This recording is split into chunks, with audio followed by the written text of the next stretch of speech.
لکھنؤ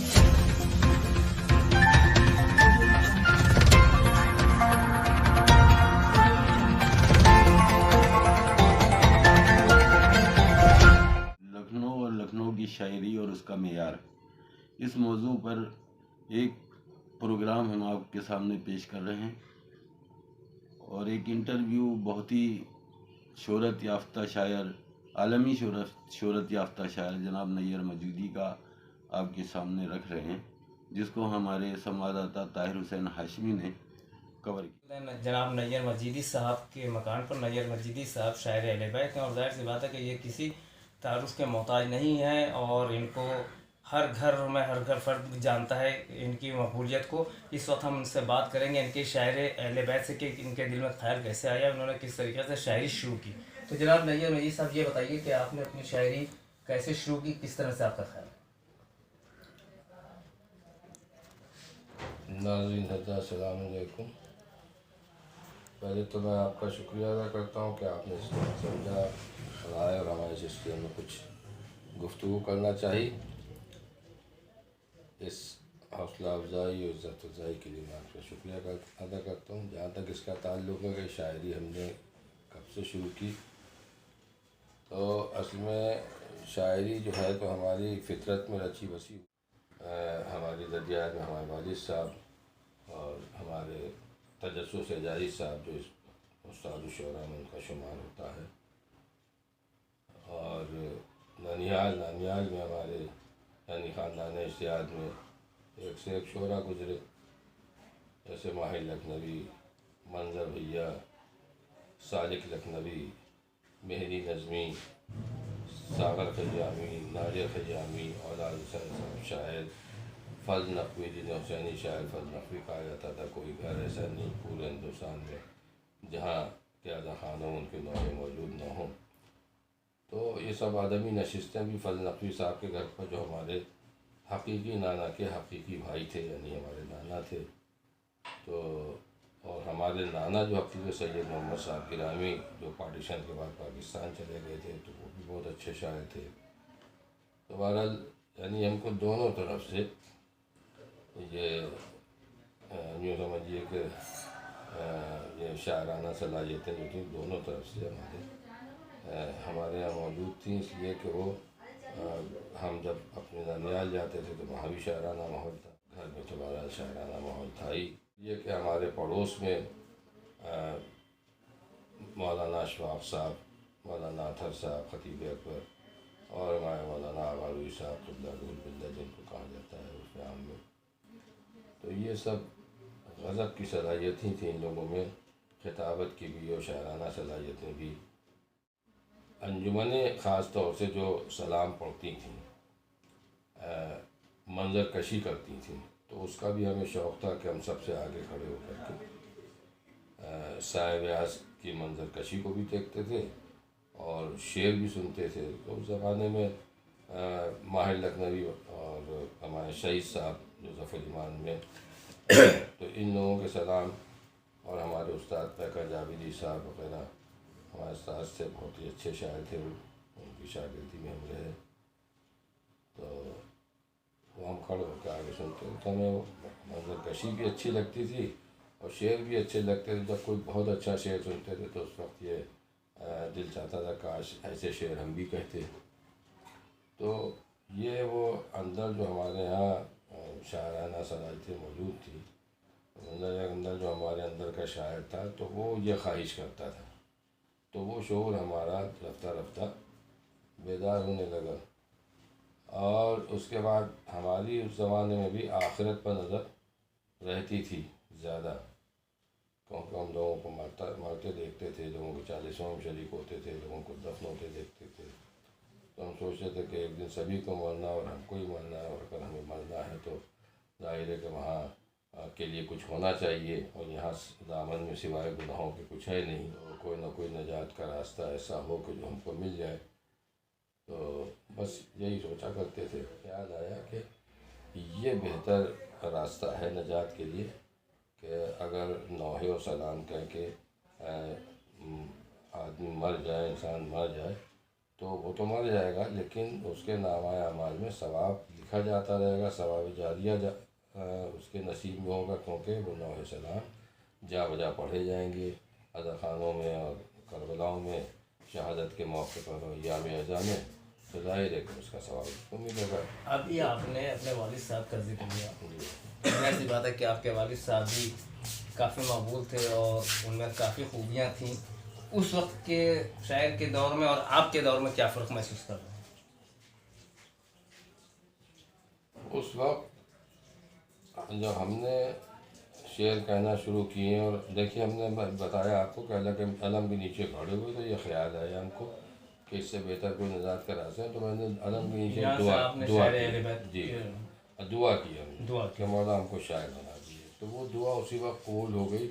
اور اس کی دلیل یہ ہے کہ میں نے اسی زمین میں، جس زمین میں سلام پڑھا جا رہا تھا، ایک شعر کہا جو بالکل چاروں خانے درست تھا، یعنی نہ کوئی اس میں فنی غلطی تھی، نہ وہ میٹر سے خارج ہوا تھا، بحث سے خارج تھا، تو قافیہ بھی اس میں صحیح تھا۔ تو وہ شعر یہ تھا کہ تیر ستم جو گردن بے شیر پر لگا، شہ نے کہا اجڑ گئی گودی ربا کی۔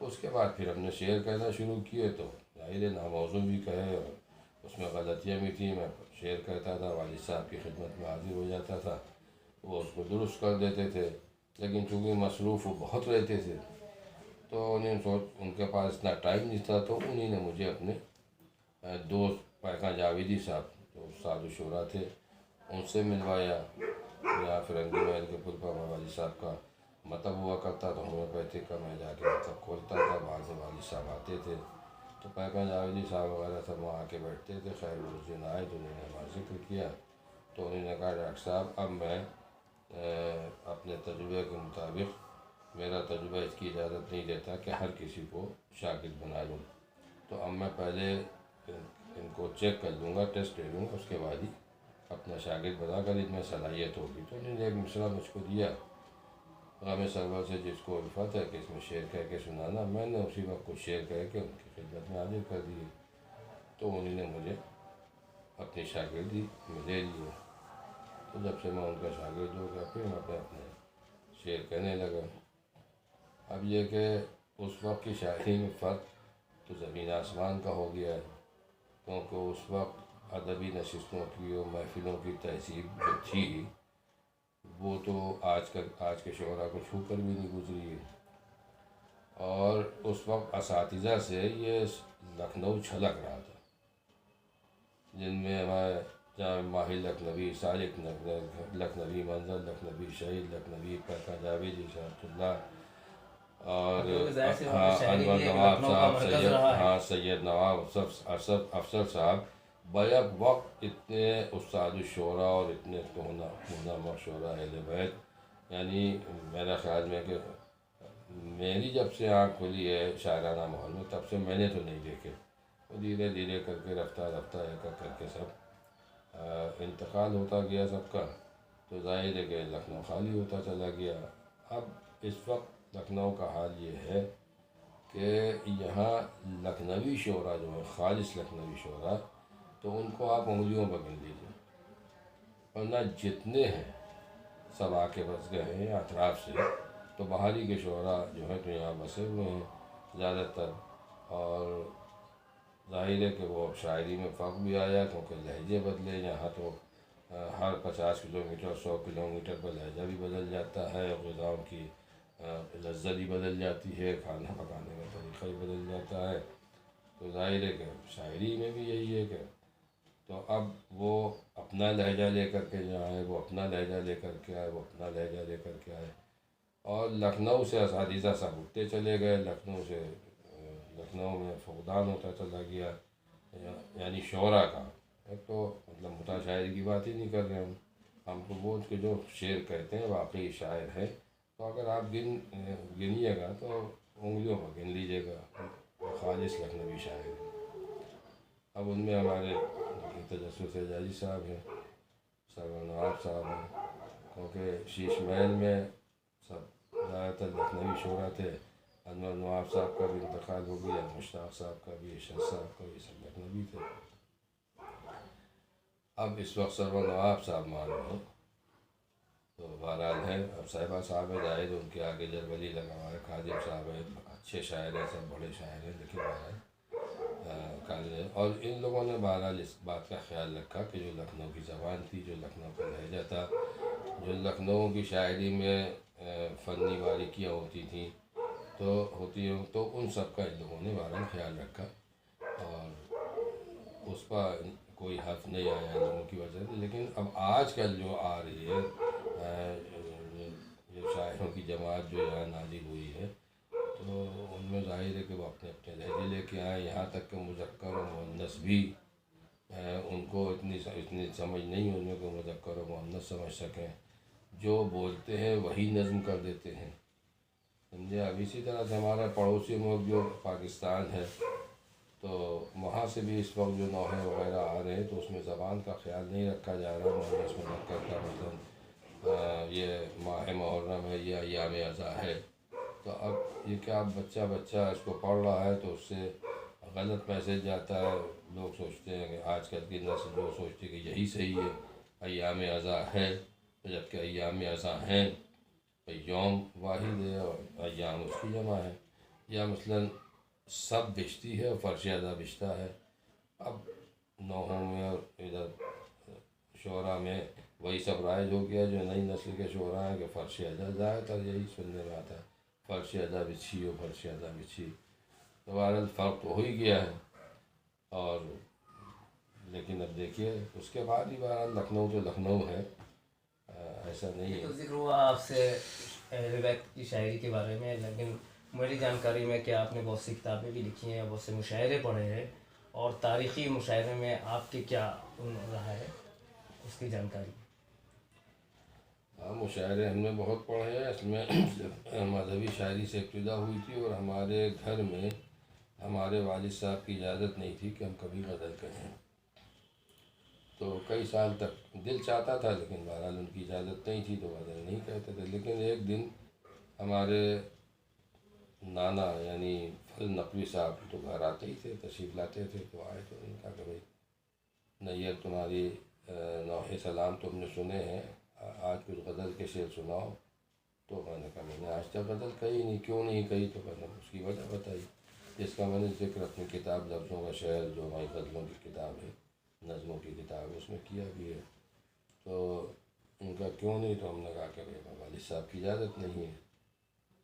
تو انہوں نے آواز دی ہمارے والد صاحب کو کہ مجیدو کہتے تھے، مجید حسن نام تھا، یا ہمیں سنا تم نے اجازت نہیں دی ان کو غزل کرنے؟ ہاں میں نے۔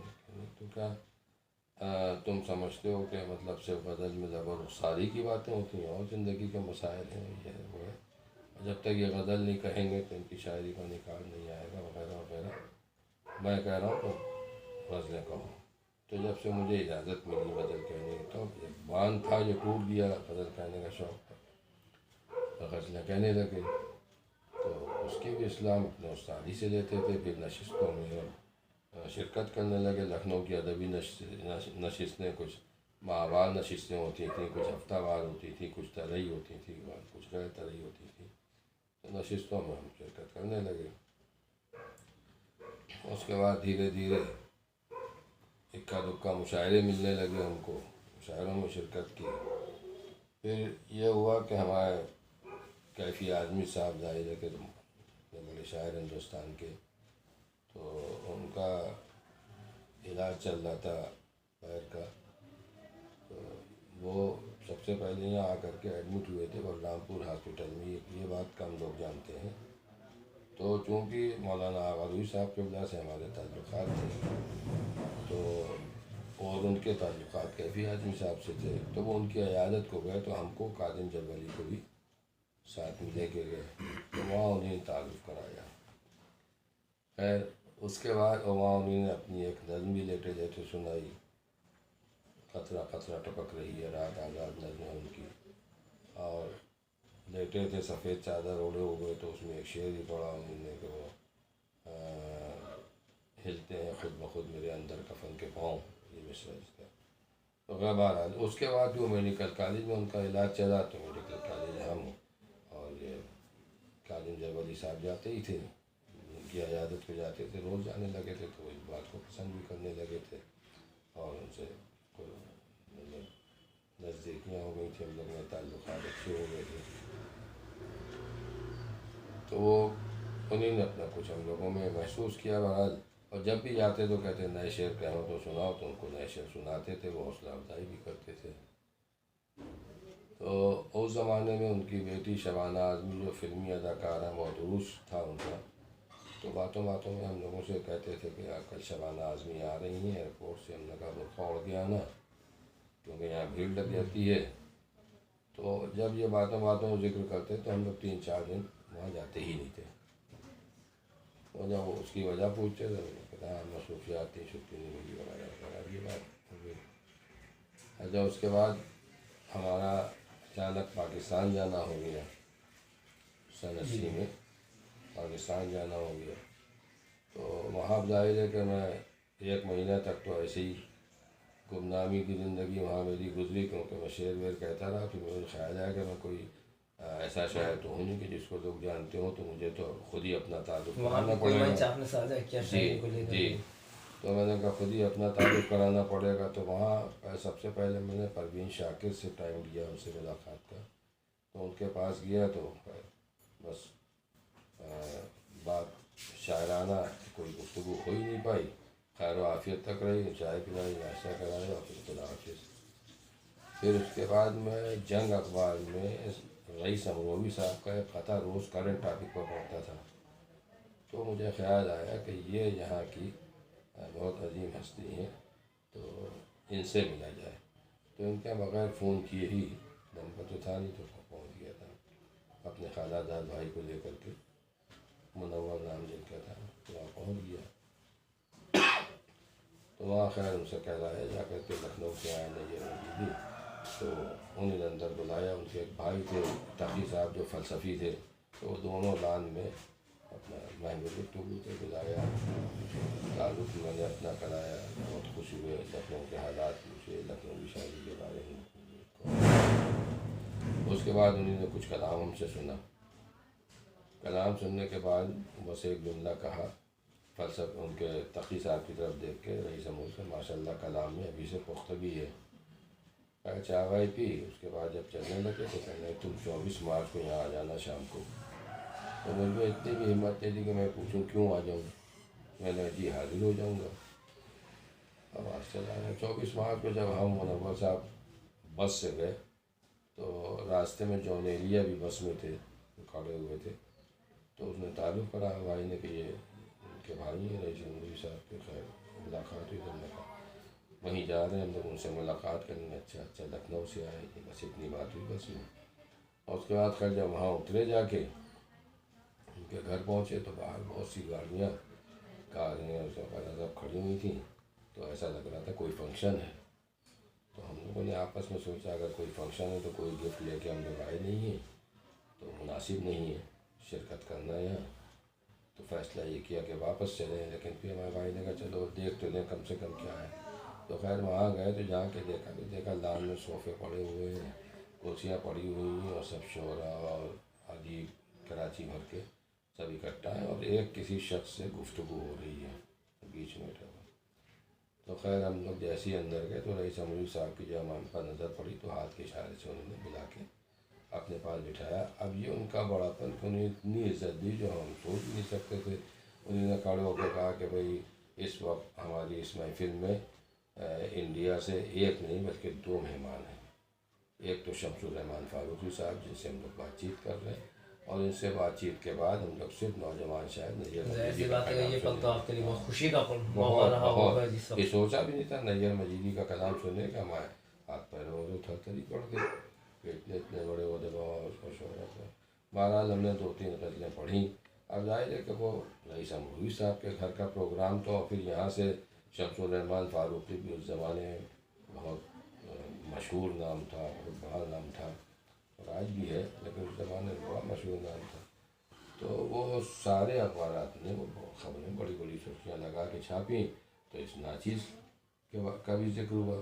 اب جب اس ناچیز کا بھی ذکر ہوا تو جتنے ادبی ادارے تھے وہاں وہ ہم سے کانٹیکٹ کرنے لگے کہ ہم اپنے ادارے کی طرف سے اعزازی نشست کرنا چاہتے ہیں. تو کہیں مشاعرہ ہوا، کہیں نشست ہوئی، کہیں صدارت بھی ہوئی.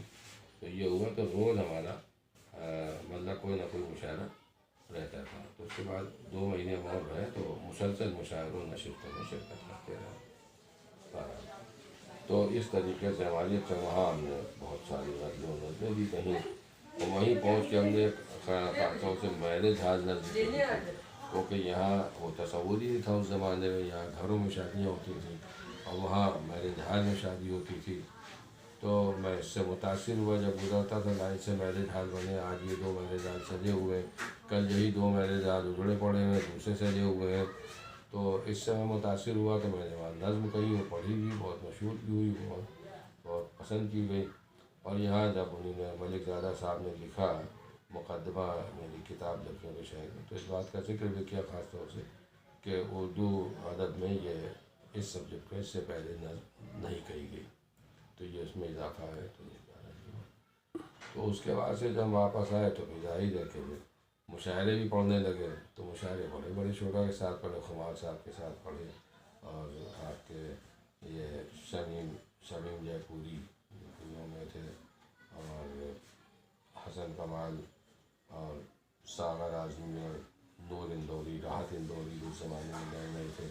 نور اندوری، راحت اندوری، 2 نام بہت چل رہے تھے. تو نور اندوری کا تو ہارٹ اٹیک جب بھی انتقال ہو گیا تھا، راحت اندوری یہ بھی انتقال ہوا تھا اس زمانے میں. تو ان سب کے ساتھ کیفی عربی صاحب کے ساتھ، نیرج کے ساتھ، سب کے ساتھ مشاعرے پڑھے.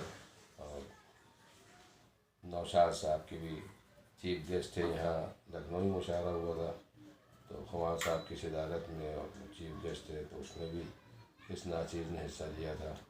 اور کیفی نائٹ یہاں لکھنؤ منائی گئی تھی، اس میں بھی ہم نے پڑھا تھا، جس میں انجمن فلم کی یونٹ پوری بیٹھی ہوئی تھی کیفی نائٹ. تو اس میں مہاراج جی کے کافی مشاعرے پڑھے ہم نے، اور اس میں بھی نام ایک پہچان بنی. اور کتاب بھی ہماری بھی 2012 یا 2011 میں ایسی کچھ آئی ہے، لفظوں کا شہر، جس کا اناگریشن پریس کلب میں ہوا سبت رضی صاحب کے ہاتھوں.